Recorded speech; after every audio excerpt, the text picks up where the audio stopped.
तारीख होती 25 जुलै, वार होता शुक्रवार, दुपारची वेळ साधारण 12 वाजले होते. छत्रपती संभाजीनगरच्या शिरूर बंगला पोलीस स्टेशन मध्ये एक तरुण अत्यंत शांतपणे चालत चालत आला. कपडे अस्ताव्यस्त, केस विस्कटलेले आणि चेहऱ्यावर एक विचित्र शांत भाव. जणू काही त्याचं जीवन पूर्णपणे संपलंय किंवा तो काहीतरी पूर्ण करून आल्यासारखा वाटत होता. तो थेट सहाय्यक पोलीस निरीक्षक वैभव रणखंबे यांच्या समोर जाऊन सांगतो, साहेब, मी माझ्या प्रेयसीचा खून केलाय.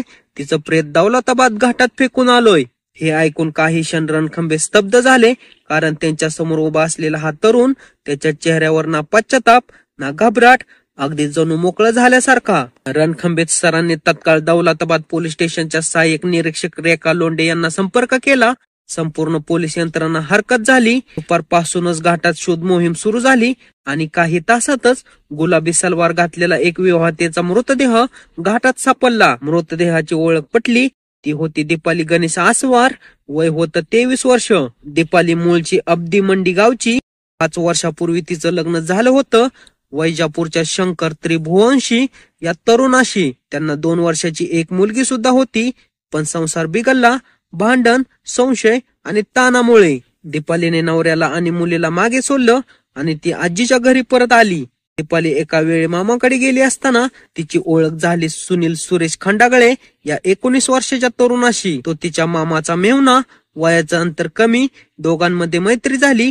मैत्री हळूहळू प्रेमात बदलली आणि मग त्यांचं नातं शारीरिक संबंधापर्यंत जाऊन पोचलं. सुनील पूर्णपणे तिच्या प्रेमात हरवला होता. तो सतत तिच्या इंस्टाग्राम स्टोरी मध्ये तिला माय जान असे म्हणत त्यांचे फोटो टाकत. तर काही महिन्यानंतर हे नातं बिघडायला लागलं.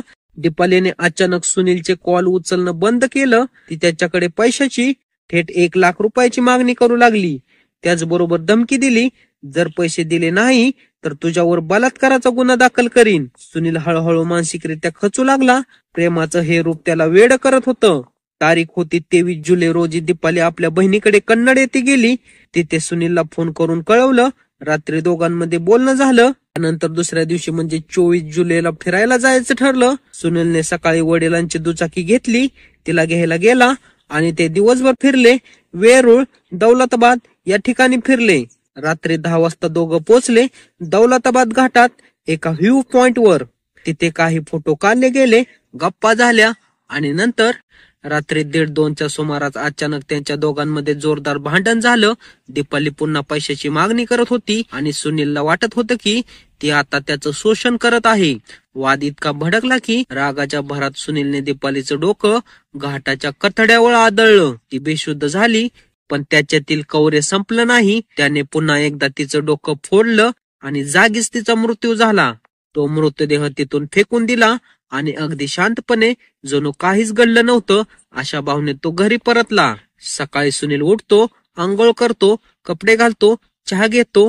त्यानंतर थेट पोलीस स्टेशन गाठतो आणि आपल्या गुन्ह्याची शांतपणे कबुली देतो. सुनीलने पोलीस चौकशीत सांगितलं, ती सतत मला बलात्काराच्या खोट्या आरोपांनी धमकावत होती.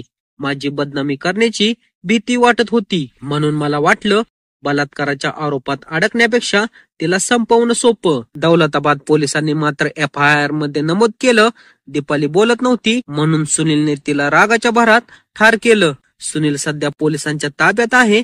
त्याला न्यायालयात हजर केलं जाणार आहे. पण समाजाला अजूनही अनेक प्रश्न सतावत आहेत. हे प्रेम खरं होतं की एक ब्लॅकमेलिंगचं जाळं होतं? सुनील गुन्हेगार होता की परिस्थितीचा बळी? आणि खरं तर खरं काय आहे? दीपाली एक प्रेमाची भुकेली स्त्री, पण काहीतरी गुपित लपत होती. सुनील एक तरुण, प्रेमात बुडालेला, पण शेवटी रागाच्या अंधारात हरवलेला. ही घटना आहे प्रेमाच्या नावाखाली चालणाऱ्या धोकेबाज नात्याची, पैशाच्या हव्यासा मागून उगम पावलेल्या ब्लॅकमेलिंगची आणि शेवटी विनाशाला हात देणाऱ्या पिढीची. या घटनेबद्दल आपलं काय मत आहे कमेंट सेक्शन मध्ये जरूर लिहा. या प्रकारच्या नवनवीन व्हिडिओसाठी आपल्या चॅनलला सबस्क्राईब करा.